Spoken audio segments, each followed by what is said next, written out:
question a priori simple. Que se passe-t-il exactement au FSDBJ? Je pose la question à vous, Monsieur Diaye, parce que la presse a relaté cette semaine que vous avez été agressé, que vous avez été tabassé, conduit à l'hôpital. Qu'est-ce qui se passe exactement dans votre formation politique? Bon, rien d'extraordinaire qui ne s'est jamais passé dans une formation politique. C'est juste que dans la vie des partis, c'est normal à des moments que certains militants qui estiment qu'il y a peut-être des clarifications qu'il faut apporter par rapport à la ligne du parti, que des gens assument leurs responsabilités au regard de leur devoir de vérité pour interpeller nos militants, mais en général les Sénégalais sur la façon de faire de notre parti. Et c'est ce qui a fait qu'effectivement il y a eu des dérapages qui relèvent à mon avis de l'ambiance politique, et c'est ce qui a fait qu'aujourd'hui notre parti fait la une de l'actualité. Vous avez été victime d'actes de violence, Monsieur Diaye, c'est exact? Tout à fait, et comme je l'ai dit, cela n'est rien d'autre que la suite logique quand même de ce précédent qu'on avait vécu au niveau de l'INDSS, lorsqu'il a été question pour nous d'organiser une conférence de presse au regard de tout ce que nous avions constaté.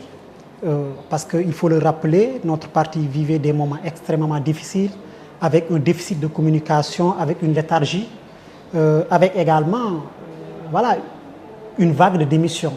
Une vague de démission de très hauts responsables du parti. Vous imaginez que dans un parti, quand le responsable départemental de Guédiawaye démissionne, quand le responsable départemental de Saint-Louis démissionne, quand le responsable départemental de Matam démissionne, quand le responsable départemental de Thiès démissionne, quand le responsable départemental de Mbour démissionne, je peux citer d'autres et d'autres personnes. Je crois qu'il est extrêmement important pour nous qui avons une posture d'homme responsable que nous essayons d'anticiper sur ce qui peut, de près ou de loin, installer les militants dans un découragement généralisé ou à la limite pousser les uns les autres à perdre leur espoir en l'avenir de notre formation politique. Alors, M. Diatta, est-ce vrai que ça y est, les rangs du FSDB... La presse a eu les impacts que cela devait avoir. Mais nous ne sommes pas prêts à tomber dans l'autosatisfaction ou bien à succomber à l'ivresse d'un quelconque succès. Nous considérons que le combat ne fait que commencer parce qu'en réalité, notre ambition, c'est d'en arriver à ce que chaque militant puisse se sentir concerné par la vie de ce parti-là. Notre ambition, c'est que le FSDBJ ne soit pas un parti à part entière, mais que le FSDBJ soit un cadre de concertation, parce que ceux qui y militent, c'est des Sénégalais d'égale dignité. C'est des gens qui ont tourné le dos à tous les avantages qu'ils pouvaient avoir. C'est des gens qui, à la limite, sont en train de faire énormément de sacrifices pour ne serait-ce que réaliser l'ambition présidentielle de Cheikh Bamba Dièye. Je ne pense pas que des Sénégalais puissent avoir ce niveau d'engagement, que des Sénégalais aient fait énormément de sacrifices exclusivement dans le souci aujourd'hui de traduire en acte concret la vision de Bamba Dièye par rapport à ce que devrait être le Sénégal de demain, et qu'on se permette de jeter la lanterne sur l'un et l'autre en disant voilà, il ne devait pas parler sur ci, il ne devait pas parler par là. Quand on a un déficit de communication, on reste plus d'une année sans se réunir. Notre devoir de responsabilité nous impose aujourd'hui de dire ce qui ne va pas. Et ce qui ne va pas, c'est en réalité le fait qu'on est resté d'abord une année sans réunion. C'est le fait que le secrétaire général soit élu depuis 2002, 11 ans sans qu'on ait tenu un congrès. Ce qui dérange les gens au point qu'ils démissionnent, c'est le fait qu'il y ait aujourd'hui une gestion familiale du parti et une gestion familiale des responsabilités qui lui ont été confiées. Donc, c'est entre autres le fait que le secrétaire général n'ait pas eu la sagesse de ne pas s'entourer que des seuls membres de sa famille et de ses seuls amis. Je crois que cela est en porte-à-faux avec l'idéal Beno Djoubol qui a été tout le temps prêché par son défunt père, que Dieu l'accueille au paradis. Alors, revenons vraiment sur une question de fait. Vous confirmez avoir été agressé. Par qui avez-vous été agressé? Et où? Revenez sur les circonstances de façon factuelle. Oui. C'est au quartier général que j'ai été agressé. Au quartier général du FSDBJ. Du FSDBJ. Parce que, après la conférence de presse, j'ai lu un communiqué qui fait état de mon exclusion du parti. Et ce communiqué n'avait évoqué aucune base légale. Le parti n'a aucune instance. Quand un parti n'a pas de bureau politique, quand un parti n'a pas de comité directeur, quand un parti n'a pas une instance investie de pouvoir à prononcer une quelconque décision en matière de mesures disciplinaires, quand un parti n'a pas respecté la procédure pour une sanction disciplinaire qui commence d'abord par donner à la personne les moyens de sa défense, il n'en est rien. Il n'y a pas de demande d'explication, il n'y a pas d'avertissement, il n'y a pas de mise en demeure. Un bon matin, on se lève, un petit groupe se rassemble et dit que voilà, on a exclu telle personne. Cela est tout à fait arbitraire. Et je sais que M. Rémy ne cautionne pas aujourd'hui cette exclusion qui a été prononcée. L'Assemblée qui s'était tenue jusqu'à sa fin n'avait pas valider l'exclusion d'Abdou Ndiaye du parti. Mais quand je me lève, je vois qu'il y a un communiqué fait état de cette exclusion. Mon devoir était aujourd'hui, compte tenu des interpellations des journalistes qui demandaient une confirmation, je leur avais dit que je ne suis pas du tout concerné par cette décision. Je la prends comme une farce. Par conséquent, je vous informe qu'il y aura une réunion qui sera tenue au quartier général, réunion du Conseil national des jeunes, dont je suis le vice-coordonnateur national. J'y participerai en tant que responsable. Une fois arrivé dans les lieux, au moment de saluer les uns aux autres, j'ai salué le chauffeur à Bamba Dièye, qui m'a, de façon très inélégante, rétorqué que vous n'avez pas à me saluer. Je lui ai dit, mais mon cher, moi je ne t'ai jamais rendu visite, je ne t'ai jamais appelé au téléphone. C'est vous qui aviez toujours pris le soin de s'enquérir de ma situation. Si vous pensez que je ne devais pas vous saluer, mais c'est votre affaire. Aussitôt, l'autre s'est levé pour me dire, ce n'est pas sur ce ton que vous devez parler à ce gars-là, il est plus âgé que toi. Je lui ai dit, mais en quoi ça te concerne? Il s'attaque à moi, il a donné un coup de poing, je me suis un tout petit peu rabaissé. Bon, voilà, l'altercation s'est passée dans ces conditions-là. Et n'eût été l'intervention de certains camarades jeunes qui ont pu nous séparer, peut-être le pire allait arriver. Quelqu'un m'interpelle pour me dire, écoutez, vous devez comprendre que le cheikh a des talibés ici, vous devez savoir comment parler au cheikh, etc., etc. Dans ce quartier général, on n'a pas écrit Khidmatul Khadim, on a écrit Front pour le socialisme et la démocratie. Nous sommes venus en tant que militants du parti et je crois que la chose la mieux partagée dans ce pays, c'est à mon avis la liberté d'expression et la liberté de ton. C'est étonnant qu'un ministre de la Communication puisse porter atteinte quand même à cette liberté qui est reconnue à tous ces... Exactement ces avantages que vous avez perdus avant de vous mettre à parler, en tout cas si l'on en croit à M. Diatta. J'avais oublié de répondre à la question concernant mon passage au ministère. Je dois préciser que c'est regrettable que pour des gens d'un engagement qui ne souffrent d'aucune contestation, pour des gens qui ne sont redevables en rien au parti, fassent l'objet d'autant d'attaques, de critiques. Oui, et je comprends, c'est aujourd'hui leur stratégie. À ce moment, c'était faute d'arguments pour justifier le pourquoi on est resté 12 ans sans congrès, pour justifier les options stratégiques qui ont été prises par le secrétaire général et qui ont fini par nous ridiculiser auprès de nos compatriotes sénégalais. Parce qu'en réalité, depuis sa création, le FSD/BJ n'arrive jamais à faire 2% à une élection présidentielle. À toutes les élections d'ailleurs auxquelles nous avons participé. Faute d'arguments par rapport à ces questions concernant la gestion familiale du parti et de certains postes, faute d'arguments par rapport à tout ça, ils sont obligés aujourd'hui de jeter l'anathème sur les uns en essayant de les diaboliser en disant que c'est pour des avantages. C'est aujourd'hui qu'on peut parler d'avantages. Il fut des moments beaucoup plus difficiles. Nous avons été à la place de l'indépendance avec Bamba Dièye. En ce moment-là, il n'y avait pas d'avantage. Énormément de difficultés, des demandes d'explications au niveau professionnel pour avoir voulu répondre à l'appel du parti, des avertissements pour avoir voulu répondre à l'appel du parti. Aujourd'hui, les entendre dire que toute cette agitation-là, c'est dans le souci d'avoir des avantages, c'est parce qu'en réalité, ils ne connaissent pas l'homme. Mieux encore, il dit que je ne suis pas dans une posture qui me permettrait éventuellement d'être le secrétaire général du parti. Ça, à mon avis, cela relève de la confiance des militants du FSD/BJ. Il y a plus d'une année, ils avaient tenu les mêmes propos. On a été ensemble au niveau d'un congrès. J'ai réussi à le devancer.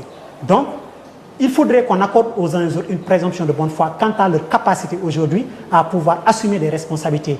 Nous ne devons pas être de cette génération de jeunes qui acceptent qu'on leur dise « vous êtes encore trop jeune, vous devez attendre, vous êtes encore trop jeune, vous n'avez pas beaucoup d'expérience ». La jeunesse n'a jamais été un handicap pour bien faire. Moi, c'est ma conviction. La question que je voudrais poser, peut-être à la place du journaliste, est-ce vrai que le FSD/BJ est resté 12 ans sans congrès? Est-ce vrai que le secrétaire général n'a pas été capable de gagner ne serait-ce qu'un seul bureau de vote à Saint-Louis?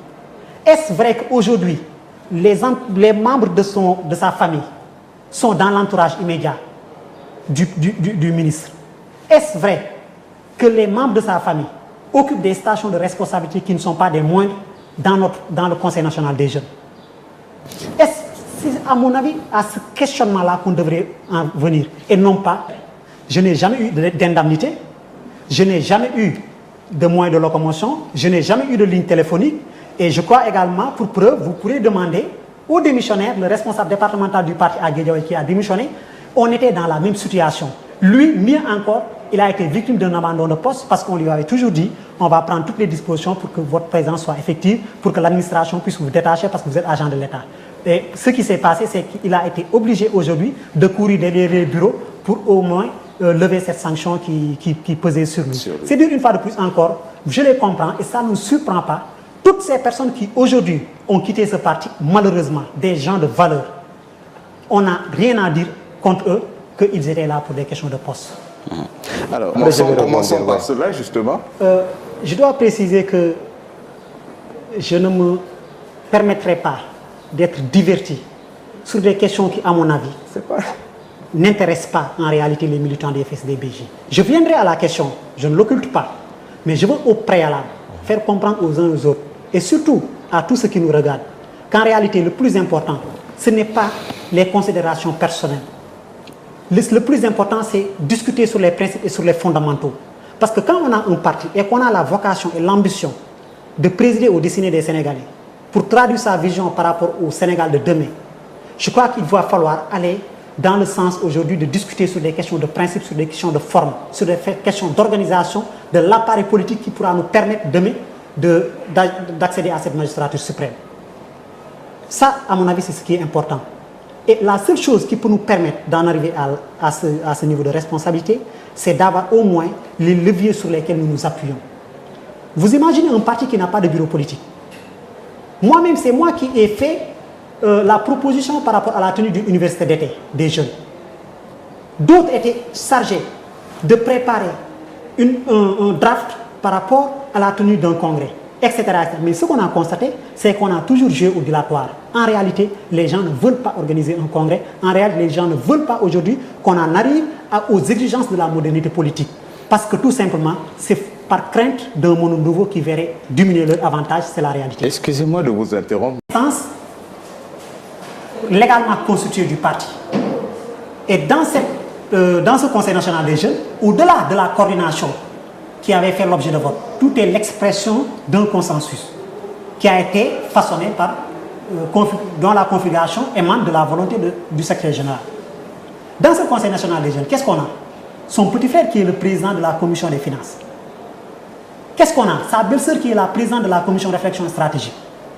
Qu'est-ce qu'on a? Son neveu qui est le président de la commission chargée des élections. Ça, à mon avis, pour quelqu'un dont on dit, à tort ou à raison, qu'il a hérité le parti de son père, il se devait d'avoir une certaine distance par rapport à cela.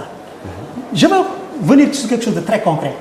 Aucun texte dans ce pays n'interdit à Marième Faye d'être la ministre de la Femme. Rien ne l'interdit.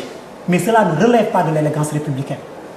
Ce qu'on attendait de l'homme, vers qui tout le monde devait tourner quand il faut réparer une injustice, c'est qu'il ait de la distance par rapport à certaines considérations qui ne peuvent que réconforter les Sénégalais sur l'idée qu'il a hérité le parti de son papa. Monsieur Diatta, vous, Monsieur Ndiaye, vous aviez demandé que l'on aille au Congrès en quelle année? Il y a combien de temps? Depuis 2009, depuis que je suis venu dans ce parti, en participant aux réunions du comité des cadres, ça a été toujours une exigence pour moi, parce qu'il était important qu'on transfère le centre de gravité du parti, du secrétaire général vers une équipe.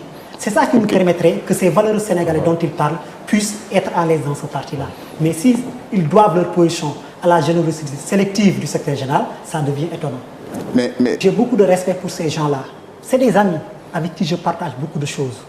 Mais je crois que l'intérêt supérieur de notre formation politique devrait être au-dessus de toutes les autres considérations. Ce qui est fondamental et qui est extrêmement important à noter, c'est qu'en fait, nous, notre préoccupation, ce n'est ni d'entacher ou d'écorcher la réputation de X ou Y, mais notre préoccupation, c'est aujourd'hui d'en arriver à ce qu'on ait un parti qui se fera respecter du point de vue de son fonctionnement, du point de vue également de sa configuration. Parce qu'en réalité, ça doit être une aberration pour vous d'entendre que le FSD/BJ, depuis 17 ans, n'a même pas eu ne serait-ce qu'une seule fois un bureau politique. Est-ce normal?